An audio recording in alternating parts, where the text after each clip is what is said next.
Riptide. It almost got me. I don't know why we choose not to breathe. I don't know. During that. save you. Very nice young man, Kyle. It's one of those names that you're so likely to get wrong. I know. It just happens. And like Jordan Peterson. People asking, livenorthclaro.com/tour. SMU. The 22nd of March. It'd be awesome. We're going to have Illinois after that, I believe, the following Thursday. It's in and then a bunch of other Dallas, schools, Texas. That is in Dallas, Texas. But SMU is a big one. Big-ass theater, big-ass show, surprises for you. So we're really looking forward to that. It'd be fantastic. Yeah, a lot of people were wondering, they're like, are you no SMU? Because of the Change My Mind and how hostile they were. We're going back there. We're going to their 2,000-seat theater.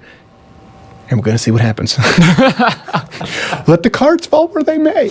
Come on, come all, though. Yeah, it's going to be, by the way, next week. So we have the Sunday live stream. It's going to be like 3-4 hours, the Oscar live stream, starting at 7:30 Eastern. So there will be no show on Monday, and there's another Change My Mind on Tuesday. Gonna be. But it's actually something you won't expect with Change My Mind. Black guy and an Asian guy who actually got along. Found some common ground. Sitcoms in the works. Sitcom in the works. And then we're back to normal shows, of course, Wednesday and Thursday. We have Chuck Woolery, we have Jim Norton, I think we have Ben Shapiro somewhere. I think on Sunday, if I'm not mistaken, do we want it to be a surprise or can we confirm the guests? I don't know. I don't want to say we have Lawrence Southern, Kevin McGinnis, and Andrew Clavin and Dean. Oh, yeah. I don't want to say that, but you never know. I think we do. So thanks so much to Kyle for being on. You know, it's something we talked. I went back and forth genuinely a few times. Saying, nah, have him. Nah, don't have him. Nah, have him. Nah, don't have him. And then I realized people on the left aren't having that conversation. They're going, hold on, is he young? Is he easily manipulated? Is he crying? Does he agree with us? Is he crying? Bring him on.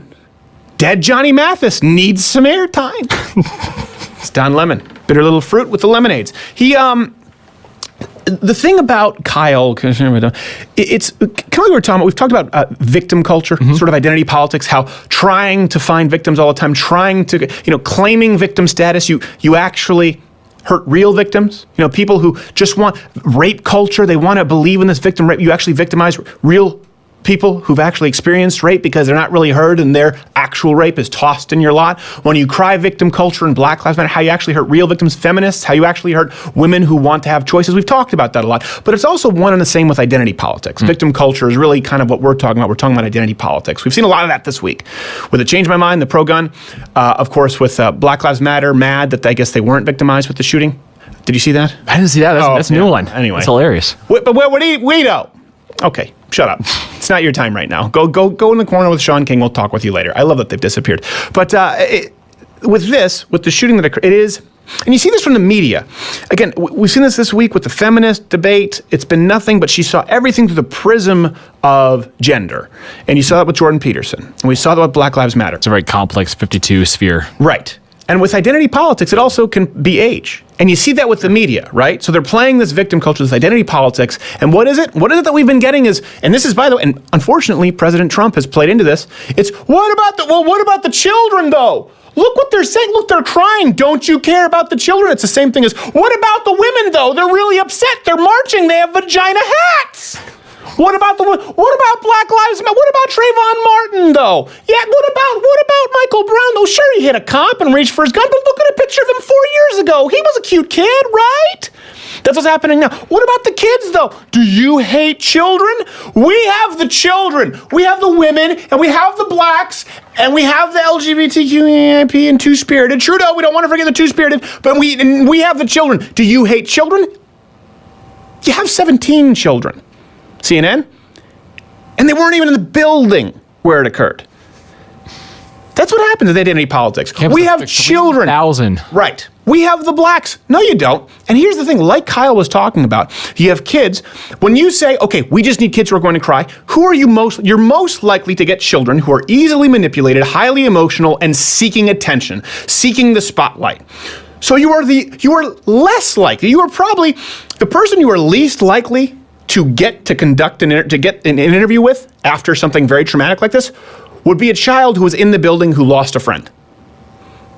But certainly the number of children you see on media are not representative of all the kids. And that's why, as Kyle's kid said, I had to start making calls myself. So this is what happens with identity politics. Because you want to claim that you have all the children, you're actually misrepresenting if not being blatantly dishonest in presenting the views of certainly trying to accurately present the views of a plurality of the children at that school, you're not even close. And that's why I hate identity politics. That's why I hate the victim culture, because it's so, you think about this on a grand level, we are so warped because that's how the media sees things. The media right away, like he said, they rush in because they're looking for somebody crying. They rush in right away to find someone who fits their views. And listen, I get it, I'm biased, we're biased here, and so people say, well, listen, you find information that fits your view. Absolutely. But we also bring on people like the feminists last night. We also have an open call to people who are willing to debate and have a conversation. We also do change my mind. Sure, I have an inherent bias. I'm very honest about that. But we try to actually show you the other side of the coin, as we did with the fact that you're a swampy globalist cuck.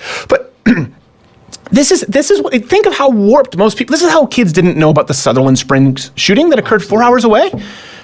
Think about that. The media doesn't go out to try to cover police statistics. They go out to try and cover Black Lives Matter and talk about police brutality against blacks. They don't go out there to try and find out what women are doing in the workplace, to try and find out what it is that women want, what their choices lead them to in the workplace, and how we can value those choices. They set out to find stories that prove the 70% non-existent pay gap. They don't set out with Sutherland Springs when a church was shut up and a guy. They don't set out to find the truth about the shooter who was shot by a good guy with an AR-15, an NRA-certified instructor. They set out to see if it's possible to find someone who can use it as a gun control platform. They don't set out to try and find kids and get an honest reaction and assessment. They're not capable of doing that. They set out to find kids who they can manipulate and use and put up on a town hall with Dana Lash and the NRA and tell them, why don't you care about dead kids? And they want to tell you what you feel. Well, hold on a second. We're just presenting these kids who were there at this shooting. You don't care about dead bodies? No. You know what cuts through identity politics like a knife? And it feels like it's truth. It's truth. And it's really easy to get to. You saw that last night with the pay gap. Oh, yeah. It said 77%. And she said, this feminist, you can go watch the video, said, and then the gap even widens if you take women of color and you take, I said, well, hold on a second. Yeah, okay. So you're going one side. How does the gap narrow, though? Here's something interesting about that. And it ties back to the shooting. I said, how does the gap narrow? We were fully aware of the statistics she was going to bring up about how the gap widens with women of color. Absolutely. She had no clue what we were going to bring up as far as how the gap narrows. When you take into account same years of education, same scores, same field, same hours worked, there is no wage gap. We knew what she was going to say before she said it, and she had no idea what we had waiting for her. And that's the same thing you're seeing with these shootings and with the media narrative. We know exactly what they're going to say. We know that they're going to try and say the United States has more shootings than anywhere else in the world. Guess what? We don't. We know that they're going to try and say it's the weapon of choice of the AR-15. Guess what? We know it's not. But they are shocked. Now, I'm not giving you an excuse to be underprepared. You should assume that they know everything when you're going to debate or try and change someone's mind. But consistently, it is remarkable how they aren't even equipped to deal with it. Why? Because they've got such blinders on. You can say the left, the right, man, the political tribalism. No.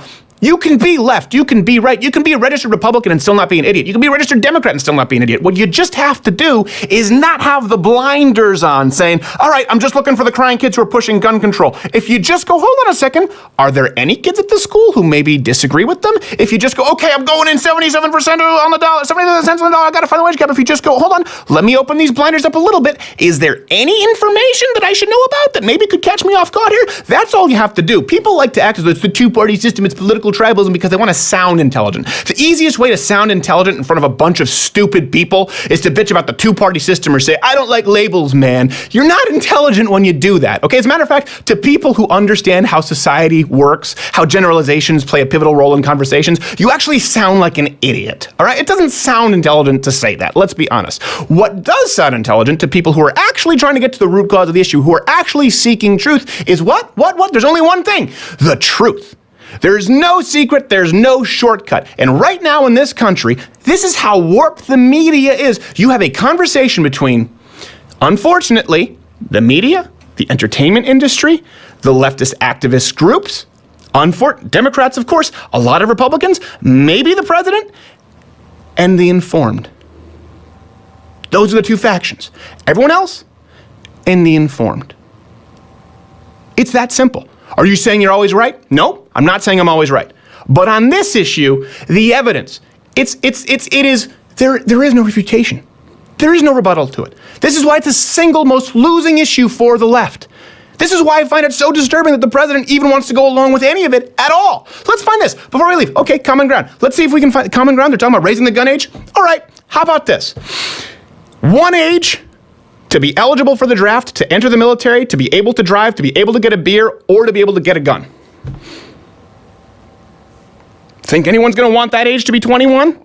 So why in the hell should you have the ability to get a learner's permit and drive over a ton of steel glass and gasoline behind you while texting on your Samsung 9 that you hope to God doesn't blow up at 16 years old, and you don't have the right to self-protection as prescribed in the Second Amendment until you turn 21? Can someone explain that to me? Let's find common ground and make it one age across the board. Oh, by the way, add to that voting.